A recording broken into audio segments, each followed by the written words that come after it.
경기도 양평군의 한적한 마을. 이곳이 저의 일터입니다.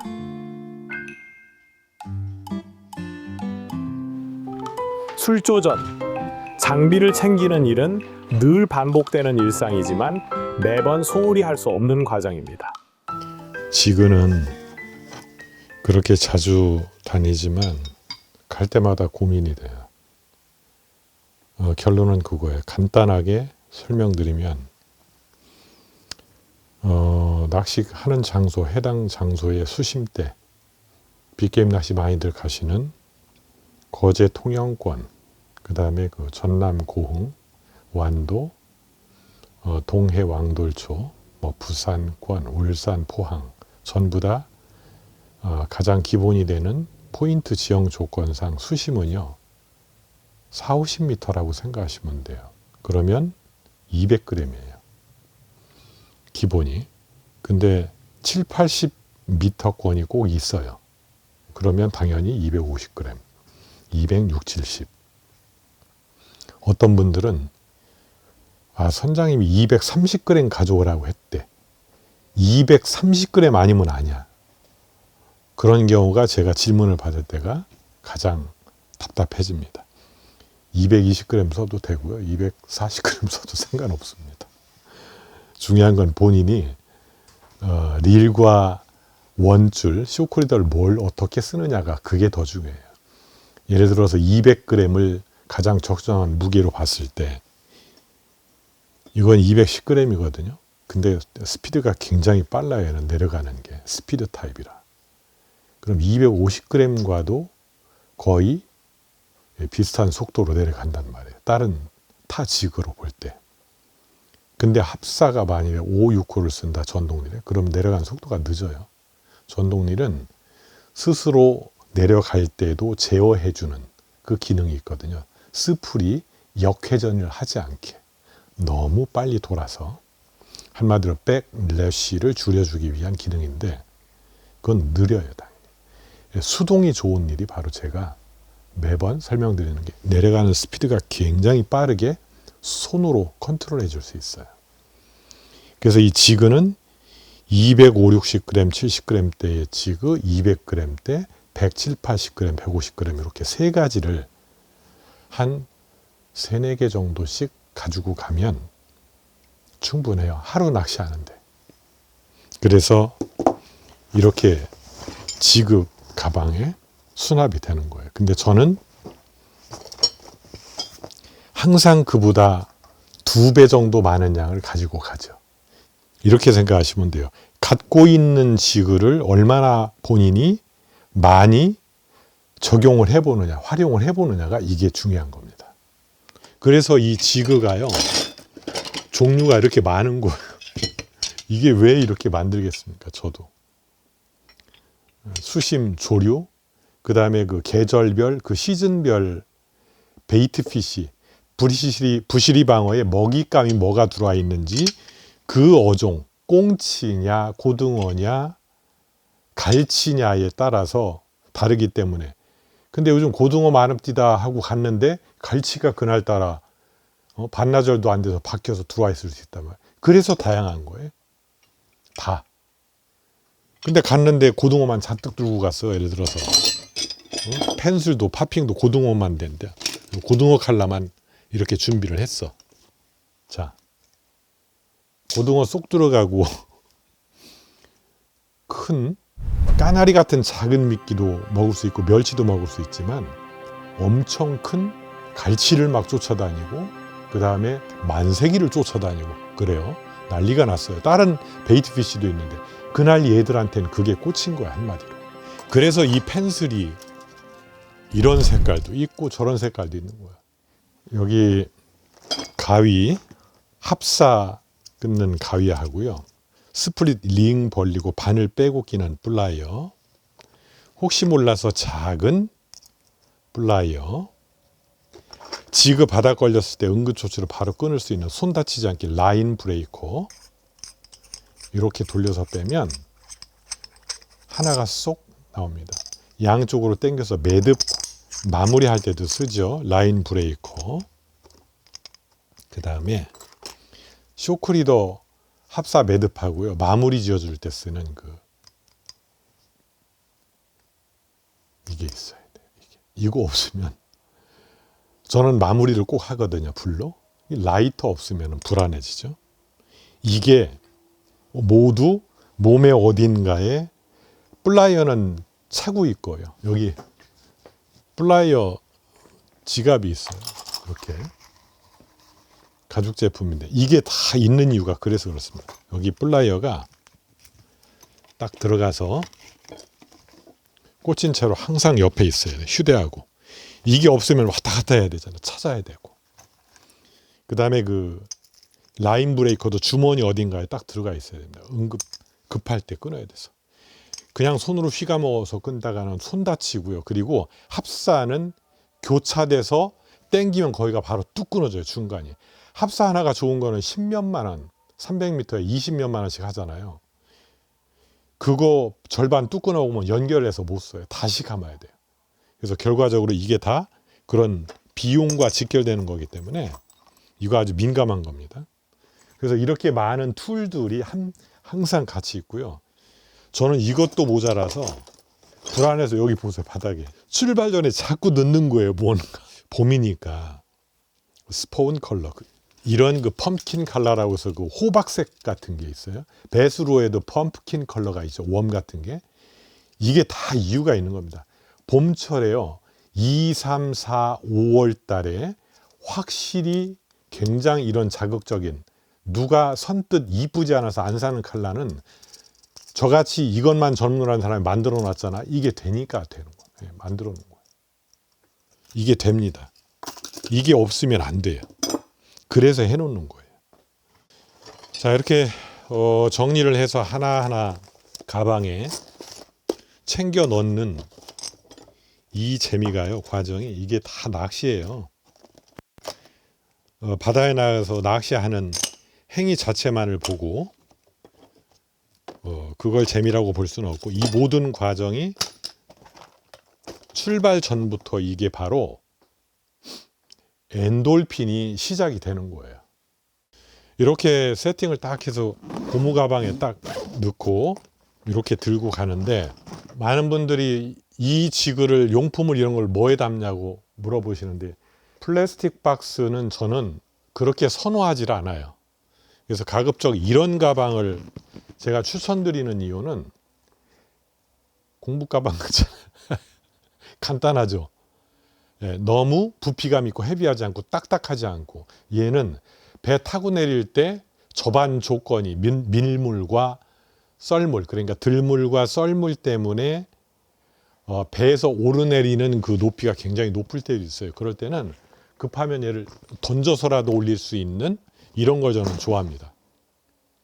태클박스는 물론 앉아 있을 수 있는 의자 대용은 하지만 요즘은 웬만한 유어선은요 앉아 있는 조건이 다 돼요. 그리고 낚시하다 앉을 시간 별로 없습니다. 그래서 저는 이런 하드타입 태클박스보다 이런 고무 가방을 한두 개를 딱 추천을 드려요. 예. 그게 굉장히 간단하고 좋습니다. 급하면 이렇게 매는 거예요. 낚싯대 장비 딱 들고 비행기를 타지 않는 뭐 유람선을 타고 섬에 들어간다거나 그런 조건이 아닐 때는 이렇게 따라와 보시면 여기 릴을 딱 세팅을 해서요 이렇게 로드 밴드에 모는 거예요. 이렇게 두 개씩 한두 개씩 또는 또 서너 개씩 딱 세팅을 해서 묶어서 요대로 차에 실는 겁니다. 차에 웬만한 승용차에 두 분이 타고 이렇게 장비 세팅을 해서 요즘은 차가 수납이요 잘 돼 이렇게 딱 꽂아서 실을 수 있어요. 그렇게 해서 도착을 하면 항구에 바로 이렇게 딱 들고 가서 배에 들어가서 딱 로드 홀더에 꽂을 수 있잖아요. 예, 미리 이렇게 세팅을 해서 가는 거죠. 뭐 비행기 타고 제주도 간다 그러면 이럴 수 없죠. 로드 케이스가 따로 있어야 되고 당연히. 근데 이거는 이제 내일은 저 경북 울진으로 가거든요. 왕돌초로. 자랑스러운 대한민국 동해 바다로 갑니다. 그래서 이렇게 가는 거예요. 이거 말고 파핑 장비가 4대가 더 있는데요. 자, 이렇게 보세요. 지금 이렇게 4개잖아요. 4개인데 저 개인 혼자 쓰는 장비가요. 여기에 파핑 캐스팅 장비가 2개가 더 들어가는 거예요. 예. 요거는 단촉을 한 겁니다. 원래 이 베이트릴 지깅 장비가 원래 5개로 저는 세팅을 해요. 지금 3개잖아요. 5개, 6, 7, 8개 정도를 이렇게 딱 들고 가죠. 그래야 시간은 정해져 있는데 한정 시간, 내 시간 안에 세팅을 파핑도요. 펜슬, 플로팅 타입 하나, 싱킹 타입 하나, 플로팅 타입 중에 무게를 다르게 하나 또 해서 계속 던지는 거예요. 예, 그러다가 이게 안 되겠다 싶으면 저걸 던지고 이렇게 반복적으로 계속 쉬지 않고 해야 되기 때문에 미리 저는 이렇게 많은 장비를 세팅을 하죠. 일반 분들은 이렇게 많이 하실 필요 없어요.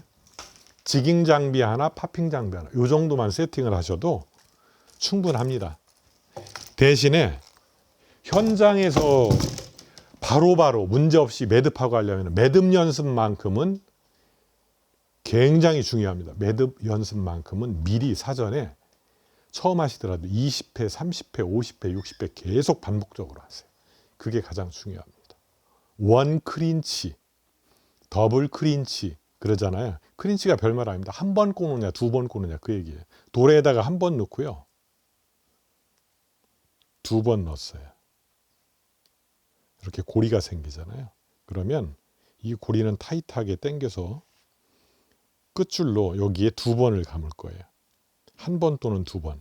쇼크리더가 만일에 5, 60파운드 미만이다 그러면은 2번을 꼬셔야 되고요. 80파운드, 7, 80파운드 이상 굵은 줄이다 그러면 보세요. 한 번만 꽈볼게요.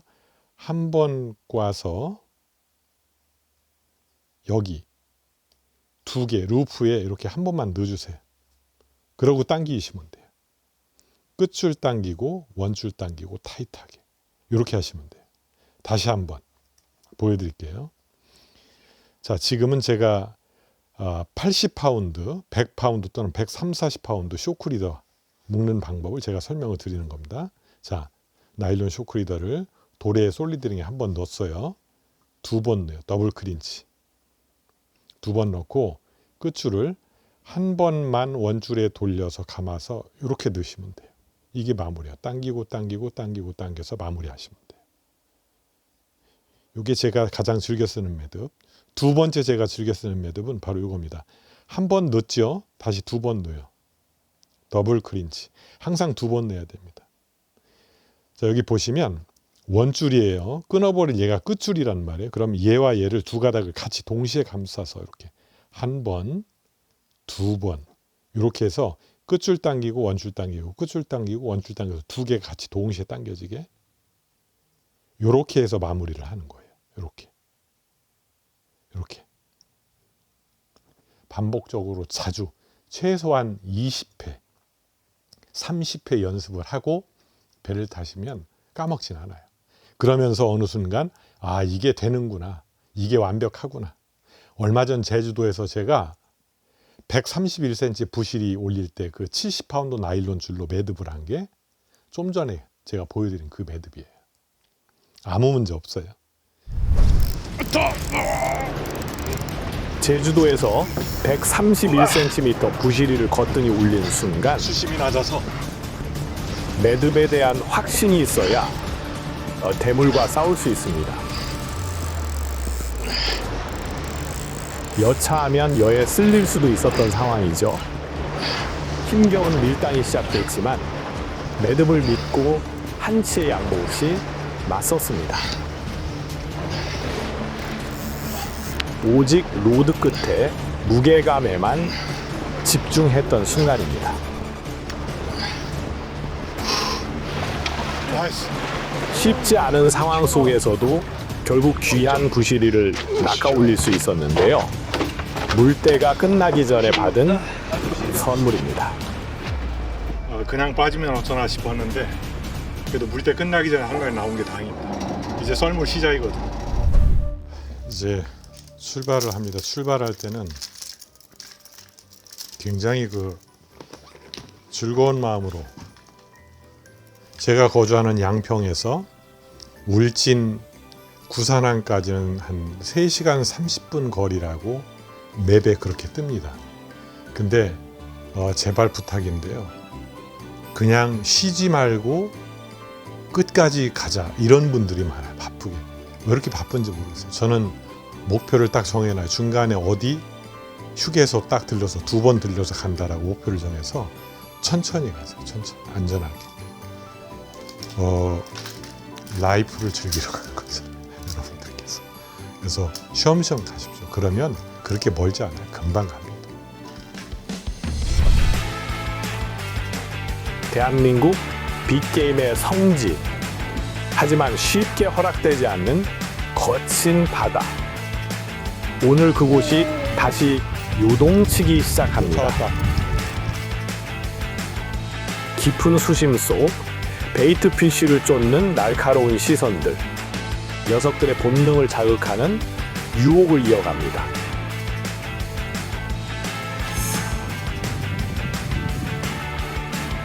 오랜 기다림 끝에 드디어 결정적 기회가 찾아온 순간 한치의 양보도 없는 팽팽한 사투. 과연 왕돌초는 빅게임의 성지로서 그 압도적인 존재감을 확인시켜줄지 기대됩니다.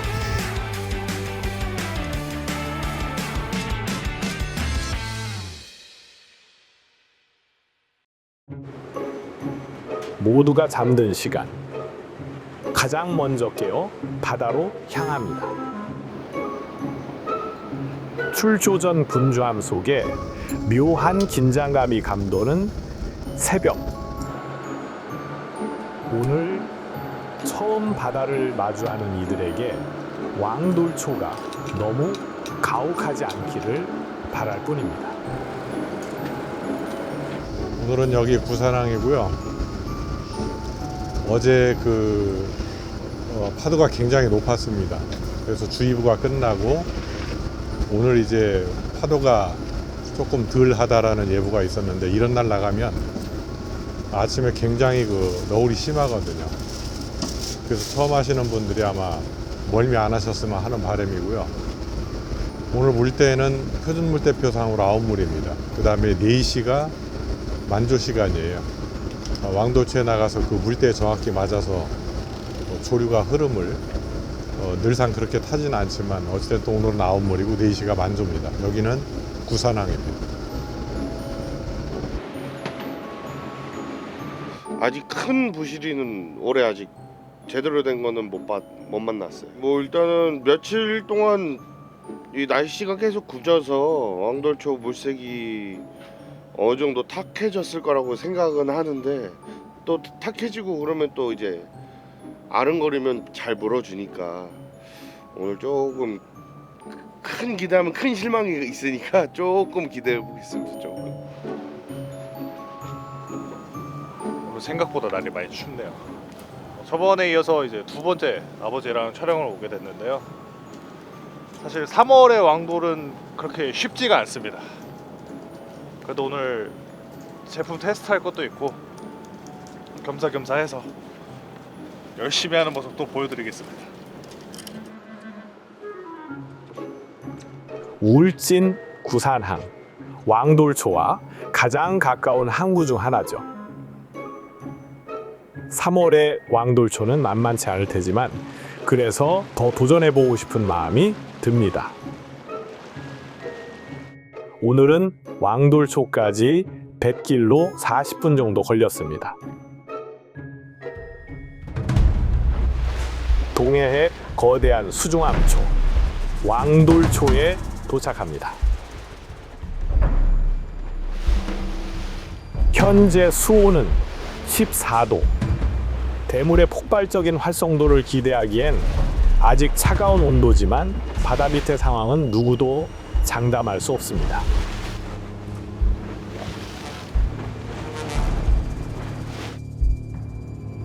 드디어 목적지에 도착했습니다. 이곳은 왕돌초에서도 가장 변화무쌍한 지형이 숨어있는 구역입니다.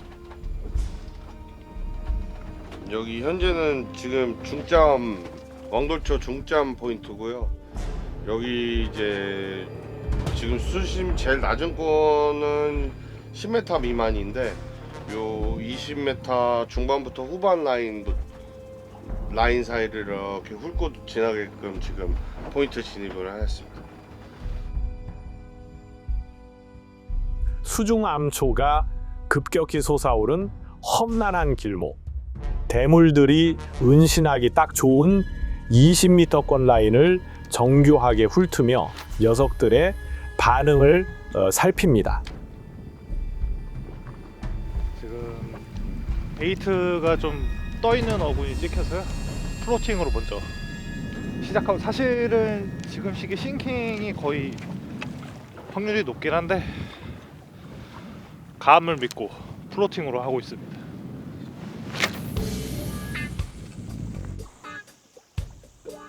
루어는 녀석들의 본능을 깨우기 위해 거친 물살을 가릅니다.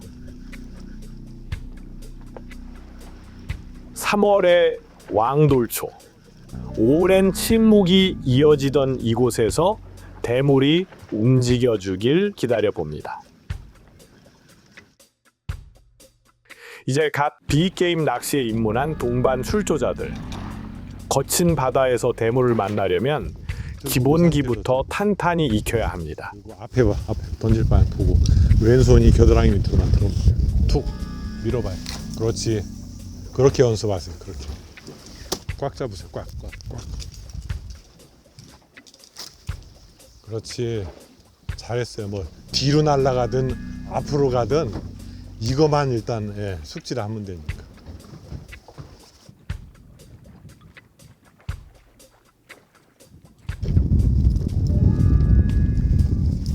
동반 출조자들의 채비를 살펴준 뒤 다시 제 낚시에 집중해 봅니다. 예보와 달리 바다는 순해졌지만 차가운 공기는 여전히 옷깃을 파고듭니다.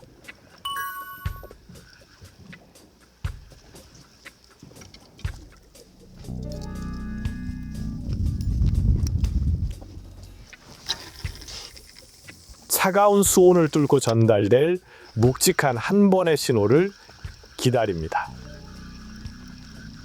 아침에 5시 반에 출항을 해서 여기까지 나오는 데는 한 1시간 정도 채 안 걸렸습니다. 그나마 오늘 예상과는 달리 파도가 많이 줄었어요. 너울도 그렇게 심하지 않고. 사실 처음 하는 분들이나 일반 분들한테는 이 너울이 그렇게 낮은 건 아닌데요. 뭐 거의 이런 날씨에 나오시면 멀미하시는 분들은 거의 100% 멀미한다고 보시면 돼요. 근데 오늘 낚시하기는 딱 좋습니다. 그리고 기온은 아침에 일어나서 차를 타고 오는데 영상 4도가 찍히더라고요. 근데 체감 온도는 거의 0도 정도로 이렇게 느껴집니다.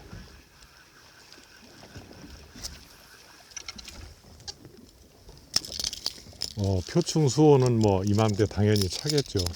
굉장히. 그래도 이 정도 수온이면 전혀 문제 없습니다.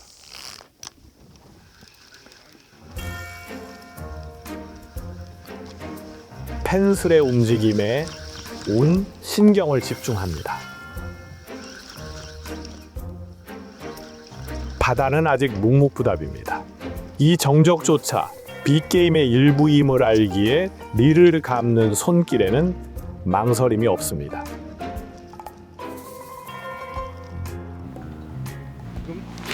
쓰고 있는 장비는 8.3피트 주로 펜슬이라고 하죠.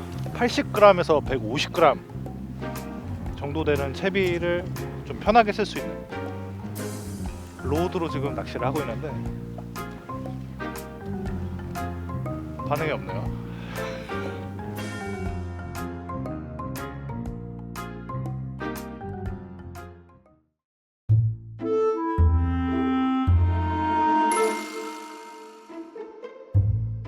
긴 기다림 끝에 찾아올 찰나의 순간, 그 설렘이 있기에 낚시인들은 멈추지 않습니다.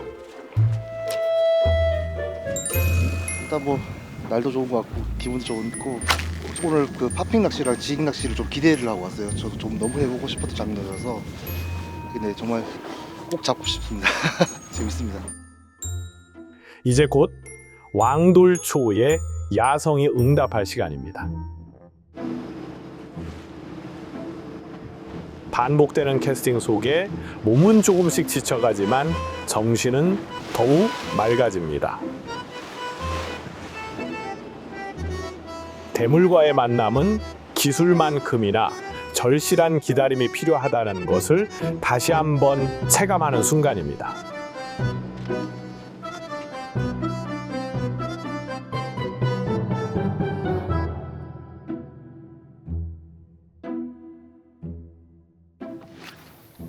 포인트의 특성에 맞춰 채비를 바꾸고 액션을 조절하는 과정은 마치 보이지 않는 상대와 벌이는 치열한 수싸움과도 같습니다. 쫓아왔다.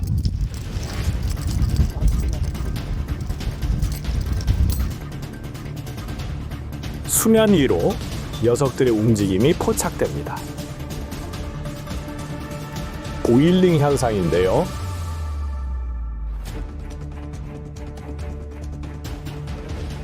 바다가 살아 숨쉬는 이 장관이야말로 낚시꾼의 심장을 가장 거세게 뛰게 하는 순간이죠. 녀석들이 떠 있을 때 승부를 봐야 합니다.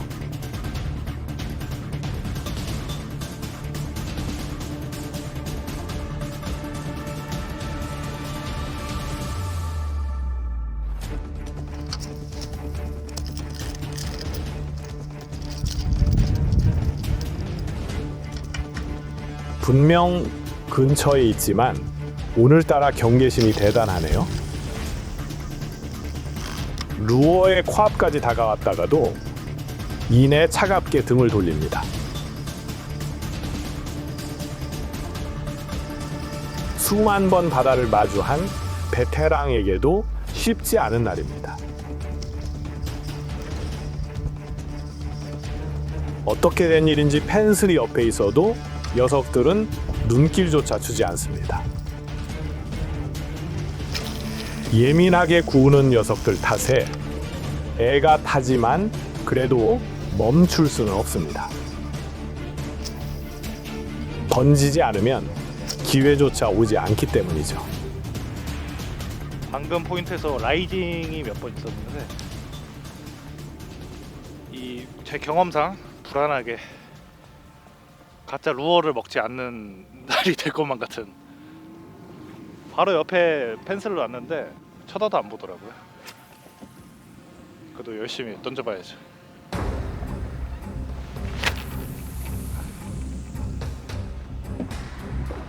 수면 위로 녀석들이 솟구치는 라이징을 확인했지만 아직 루어를 쫓아오는 움직임은 보이지 않습니다.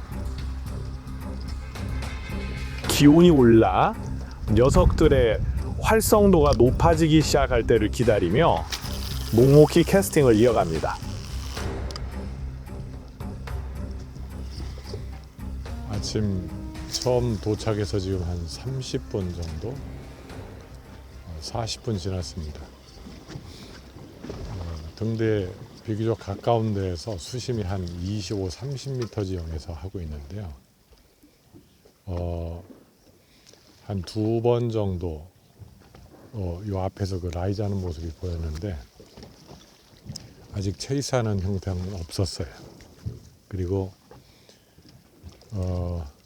비교적 오늘 그 긴 너울이 들어오고 잔파도가 싹 생기는 게 딱 좋습니다. 느낌이. 아마 지금 오전 한 6, 7시 지나서 지금 이제 해가 싹 떠오르고 있잖아요. 구름에 지금 가려서 해가 떠올라서 햇빛이 지금 없는데 이 햇빛이 싹 살아나면은 그 분위기가 금방 좋아질 것 같아요. 그러면서 한두 번 정도 기회가 오지 않을까 싶습니다. 오늘 역시 그 처음 하시는 분 3분이 타셨는데 파핑 처음인데 베일 오픈하고 닫고 하는 그 과정에 좀 익숙지 않으셨어요. 근데 금방 한 20분 만에 적응을 하셨어요. 저 정도 멀리 던질 수 있다는 거는 고기 잡는데 아무 문제 없거든요. 그리고 이 파핑 낚시는 비거리가 멀리 최대한 나온다고 해서 좋은 건 꼭 아니기 때문에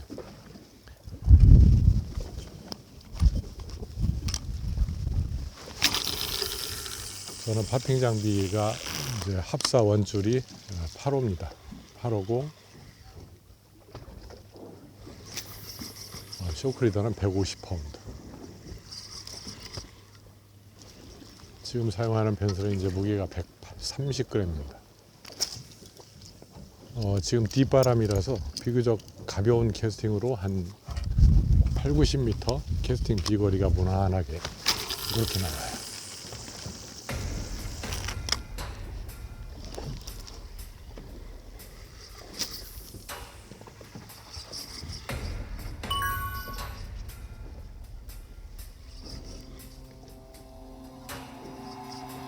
비록 아직은 펜슬에 이렇다 할 반응이 없는 상황. 하지만 오전 골든타임에 대한 기대감이 큽니다.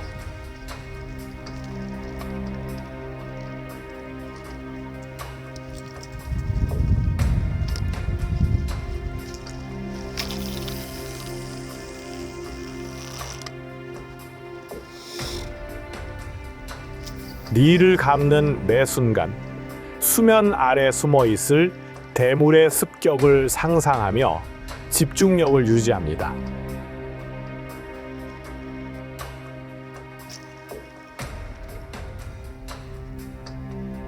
햇살이 바다의 활성도를 깨워주길 기다리며 다시 한번 호흡을 가다듬습니다.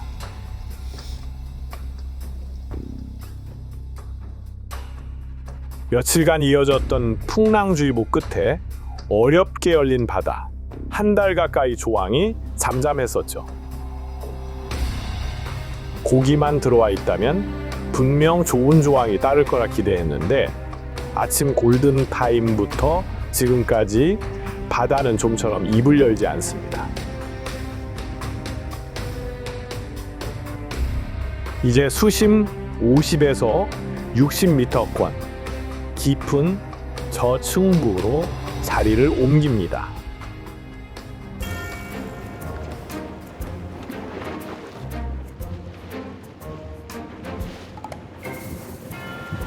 이동 시간 동안 많은 생각이 스칩니다. 만약 이 깊은 골짜기에서도 어군 기록이 보이지 않는다면 오늘 낚시는 매우 힘겨운 상황이 될 수도 있습니다.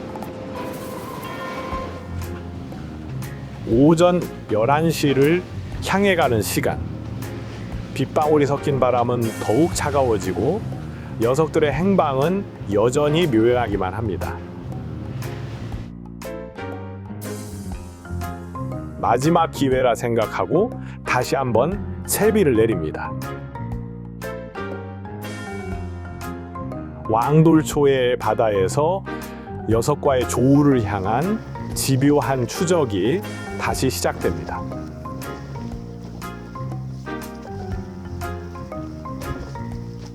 지깅할 만한 한 4, 50m권 5, 60m 수심까지 나오는 데로 옮겼어요. 지깅을 좀 해보려고. 아무래도 수심이 낮은 그 20m 지형 전후로 계속 뒤져봤는데 어군 탐지기상에 기록이 나오는 게 안 보였어요. 뚜렷하게. 그러면 그 수심대에는 뭐 수온이 영향이 될 수도 있고 그래서 고기가 없다는 거니까 그러면 수심이 좀 깊은 저층부로 한 5, 60m권에서 지깅을 해보면 답이 나오겠죠. 그 지깅을 하면서 쭉 바람에 배가 흘러가다 보면 탐지기상의 기록이 보여질 거예요. 만일에 있을 만한 곳에 쭉 지나쳤는데 어군 기록이 안 보인다 그러면은 오늘 굉장히 좀 비희망적인 지금 오전 이제 10시, 11시를 다가오면서 어군 기록이 계속 수심이 깊은 층에도 안 보인다라고 하는 거는 오늘 별 희망이 없다라는 얘기겠죠. 최근에 그 날씨가 굉장히 차고 반복적으로 바람도 많이 불고 기온이 들쭉날쭉하면서 계속 유어선들이 못 나왔죠. 주의보 떨어지니까. 그러다가 지금 거의 한 3주 정도 그렇게 이어졌는데 한 달 가까이 낚시하는 유어선들이 안 나오고 잠잠해졌다가 저희가 처음 지금 나온 거라서 그럴 때는 고기만 좀 들어와 있다라고 하면 어느 정도 여건이 받쳐주면 조항이 보편적으로 괜찮거든요. 그걸 좀 기대를 했는데 아침 동트는 시간 골든타임부터 지금까지 전혀 이렇다 할 반응이 한 번도 없는 거예요. 조금 아쉽습니다. 마음속에 기대를 좀 하고 나왔는데.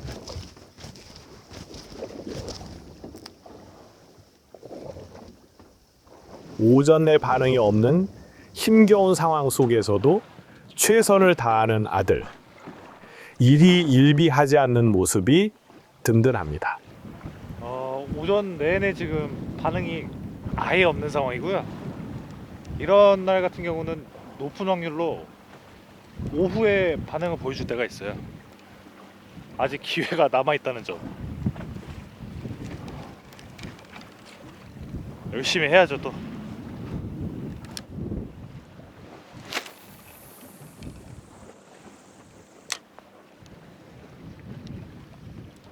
지금 루어 같은 경우는 오전에 큰 펜슬을 위주로 썼는데 반응이 없어서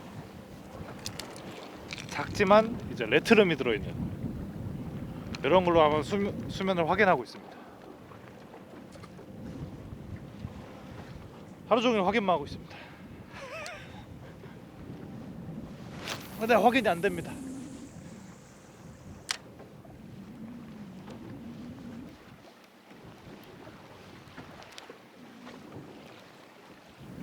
지금 채비가 플로팅이지만 이제 훅 무게를 좀 줘서 자명을 할 수 있도록 제가 세팅을 했어요. 이럴 때는 이제 저희 다이빙 펜슬 쓰듯이 쭉 끌어오고 남은 줄을 회수하고 이런 식으로 운영하셔도 되고 이렇게 릴링만 하셔도 됩니다.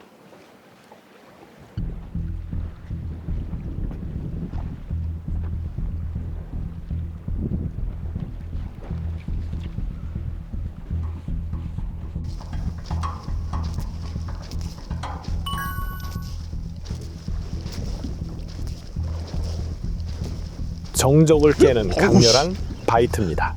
어머, 이제 내려야지 하는데 바이트가 들어왔어.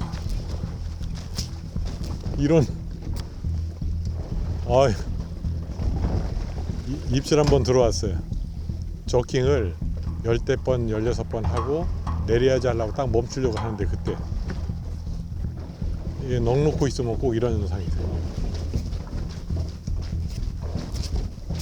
예기치 못한 순간에 찾아온 단 한 번의 반응. 아쉬움을 넘은 허탈함이 밀려드는 순간 괜한 허기가 밀려듭니다. 이제 배가 고파지네.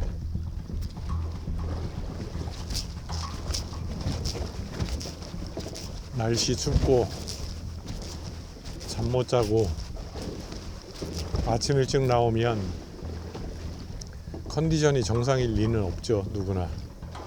그러다가 9시, 10시, 11시쯤 다가오면 정상으로 컨디션이 싹 돌아오면 위 속에서 증상이 옵니다. 배고픈 증상. 그러면은 이제 그 컨디션이 정상으로 돌아왔다는 얘기예요. 만일에 그 컨디션이 좋지 않거나 멀미를 한다거나 그러면 배고픈 생각이 전혀 안 들거든.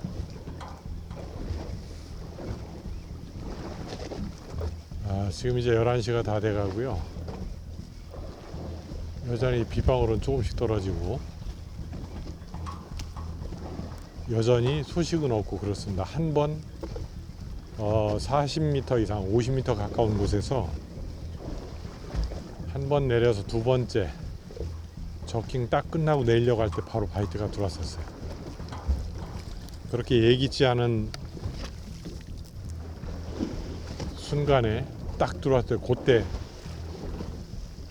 챔질을 못하면 안 되는데.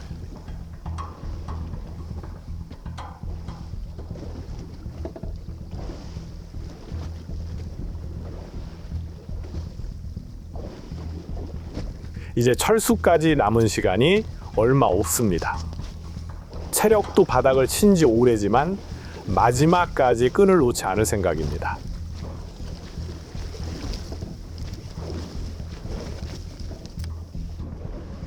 자, 다시 이동해 보겠습니다.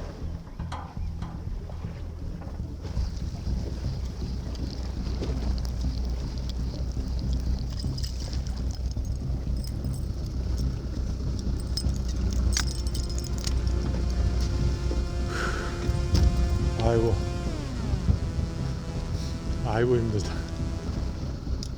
이제 철수 시간까지는 한 2시간 남았네. 2시간. 저희가 5시 30분에 출항을 해서 오늘 철수 시간이 오후 1시입니다. 원래 오후 2시였는데 1시간 땡겨서 나와서 마지막까지 최선을 다할 겁니다. 저는. 마지막 끈을 놓지 않고.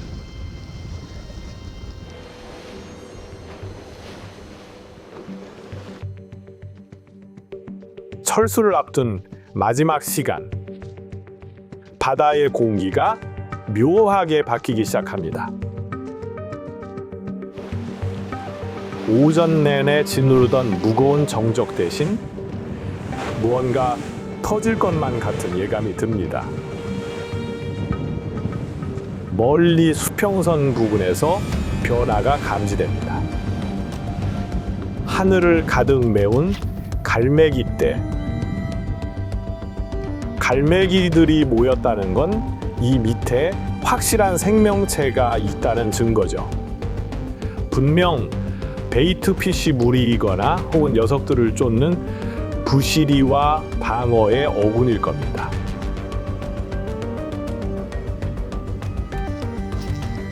이제 곧 우리가 그토록 기다리던 녀석들이 모습을 드러낼 것 같습니다. 기분에 나올 것 같은데, 그죠?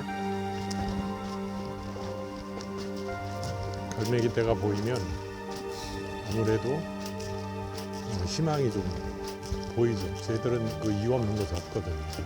이 밑에 고기가 있다는 거니까. 근데 뭐 그 베이트피쉬 무리가 있을 수도 있고, 그 다음에 부시리방어 어군이 밀집돼 있을 수도 있고 그래요. 어찌됐든 둘 중에 하나여도 조건은 좋아지니까.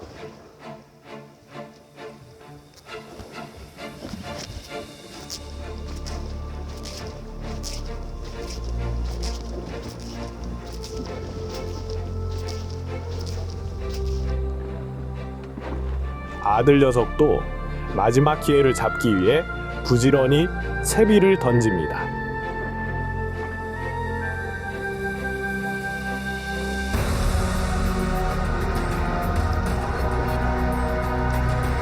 자, 이제 수심이 더 낮아지니까 캐스팅 낚시를 하겠습니다. 수심이 30m부터 시작이 됩니다.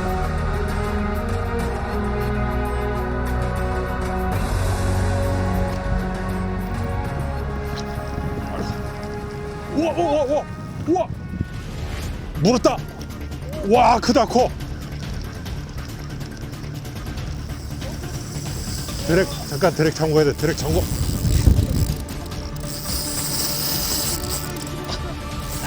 그러면 이게 잡으세요. 야, 이거 잡아, 이거 잡아.